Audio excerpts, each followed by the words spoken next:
Hey you guys, welcome back to our channel, Marriage and Medicine.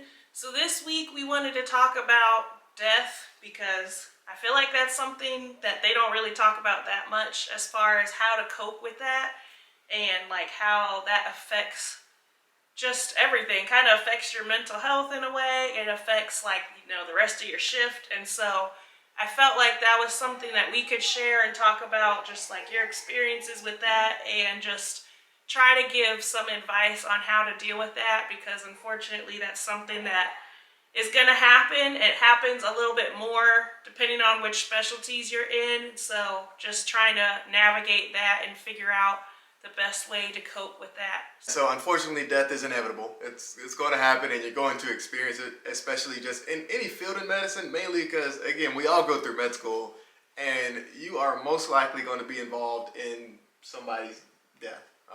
Whether you're doing an emergency medicine rotation or you're in the ICU, wherever you are, you're going to experience it.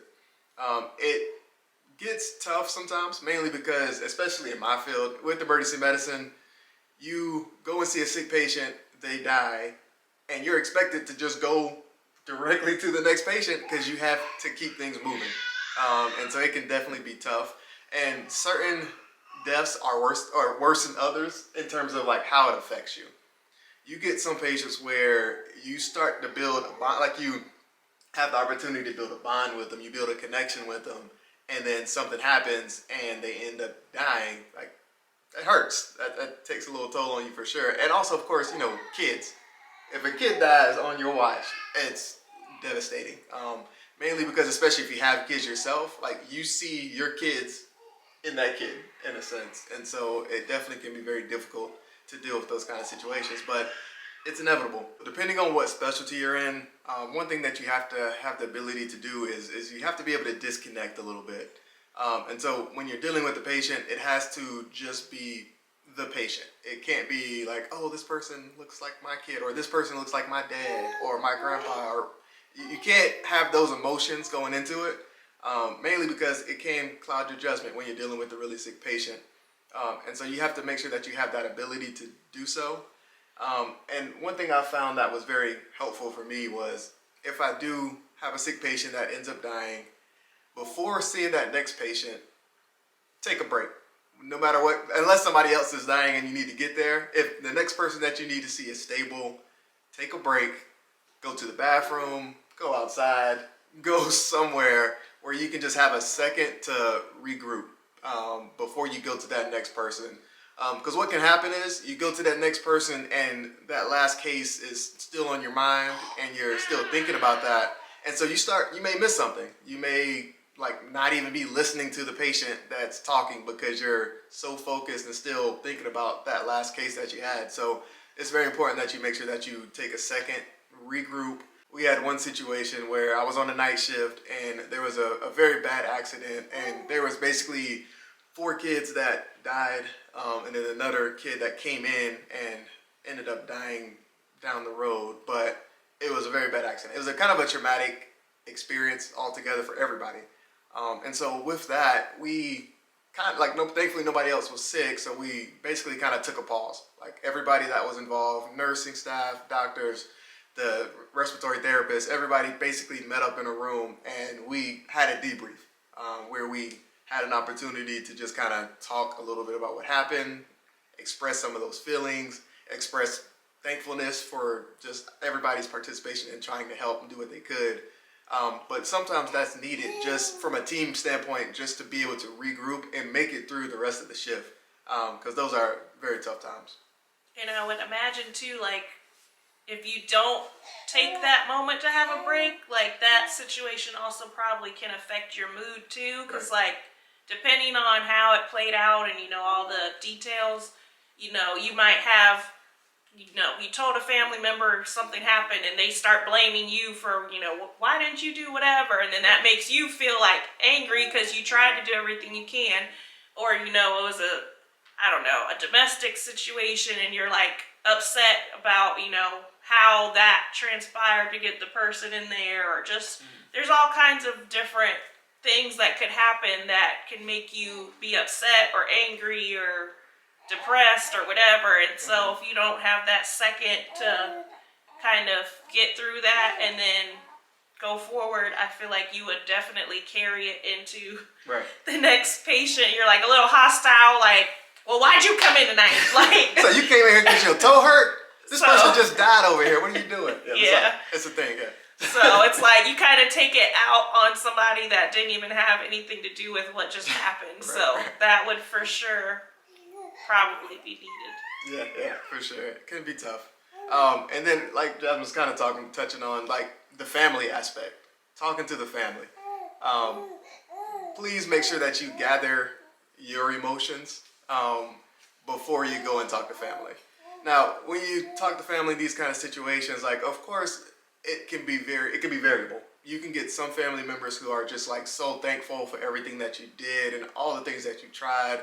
And it's kind of an understanding, like, we know Uncle Joe, Grandpa Bob, whatever, was really sick, didn't really take care of himself. I understand that you did everything you could, but it was just his time. But there's other episodes where you get family members who were just like in such total just shock that some people cope different ways, and some people it's just like to get mad, just immediately, just get very upset, mad at you, mad at the situation, and it's like you have to, in those situations, you kind of have to just step back, give them a second to gather their thoughts, kind of understand the situation, and then always kind of go back in and kind of close the loop and talk with them again, and just once things are a little bit calmer. And also too, like, you want to be kind of like personable, if that makes sense. Yes, like, very. You don't want to come in as like arrogant and like, oh, you know, we did everything we could and they just did me. Like, people like, you know, me that aren't in medicine, that don't understand necessarily medical terms and how things happen and all of that. Like, you want to, number one, be able to understand what the person is telling you. Like, if you're using all these big medical terms that people who are not in medicine don't get, they're like, I still don't understand what's going on. Mm-hmm. But then two, they don't want to feel like, you know, you, like, I can't ask you a question about whatever and you will come back with like an attitude or like a I'm above you kind of attitude. And so you want to come in like, try to explain it in the simplest way possible, but also try to be, you know, empathetic or sympathetic to the person that just lost somebody, and be okay with like them not reacting in the way that you would hope that they would react, because for some people, like, you don't know what to do in that moment other than to be upset and to be angry and take it out on the doctor or whoever. Not that that's okay, but it's just like you don't know how you would react, you know, when it's your dad or your sister or whoever. So you kind of have to give people a little bit of grace in that moment, because that's a low point for them currently. And so, you know, you kind of just have to try not to hold it against them too much. Yeah, we see people on their worst days, basically, in many situations. And so you always have to keep that in mind when you're talking with family or talking with a patient who's kind of starting to decline in that situation. And then, talking with family, there is an art to this. There are some individuals who are just super blunt when it comes to that.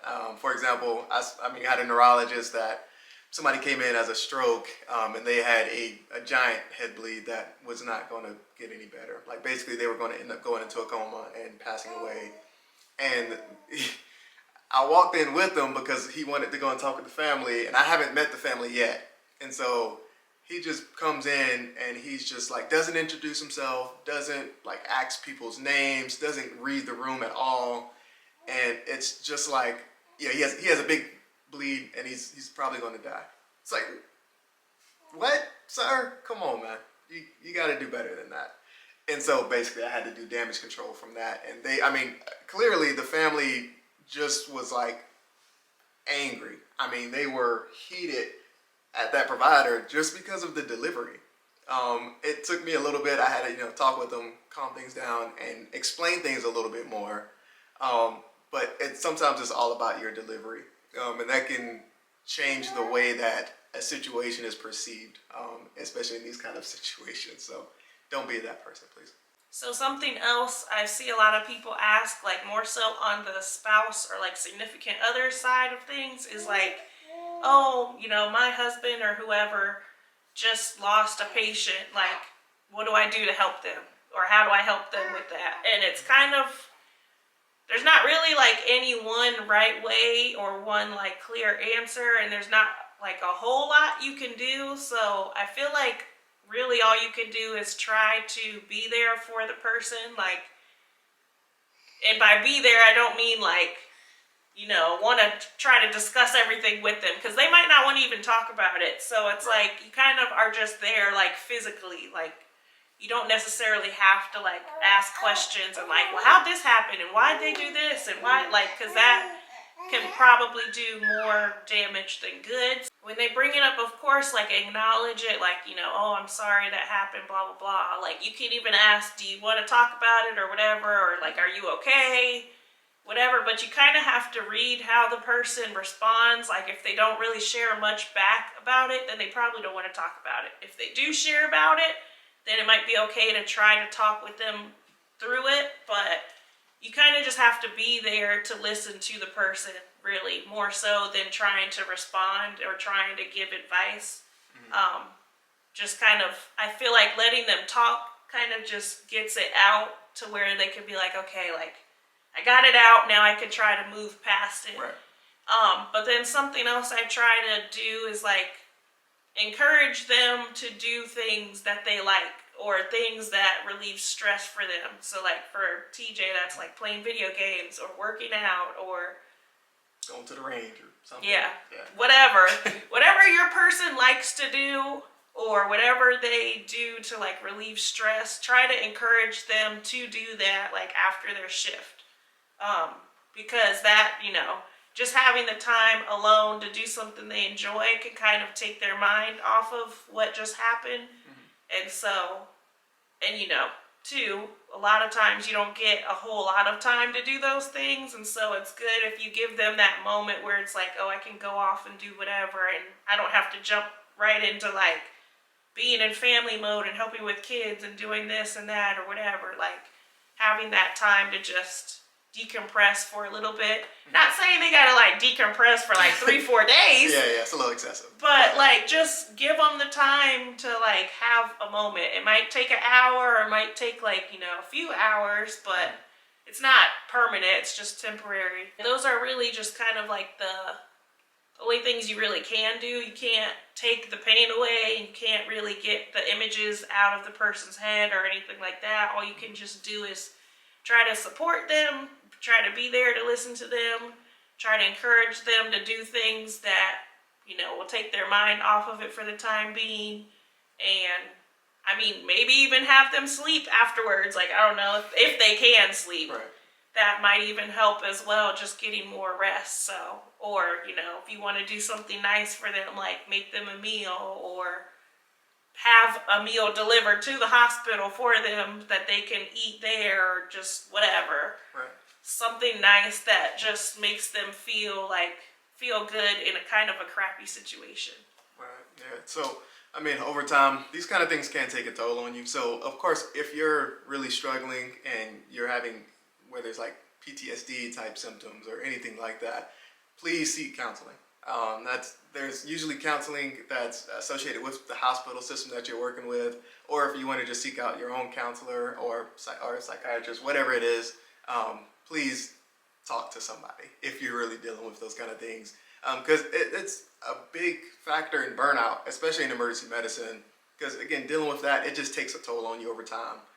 And so again, always have somebody that you can talk with if you're really struggling with this. I think too, over time, like as you go on and you have more experience, you also will kind of learn how to cope with these situations a little bit better as well. Like, your first time, obviously, you kind of don't know what to do because it's new, but as you've had them, even though they're not always all the same, as you've just experienced it, I think you will learn to like what helps you to get past it. And in a way, you kind of learn to separate that from finishing your job, or like, I don't know, in a way you kind of like get desensitized to it, which sounds bad, but like it's a mechanism you kind of have to do that in a way to just continue your job, because your first hour something traumatic happens and you're just like all wrapped into it, and you still got 8 hours of work to go. It's like that 8 hours is going to be really hard and rough. So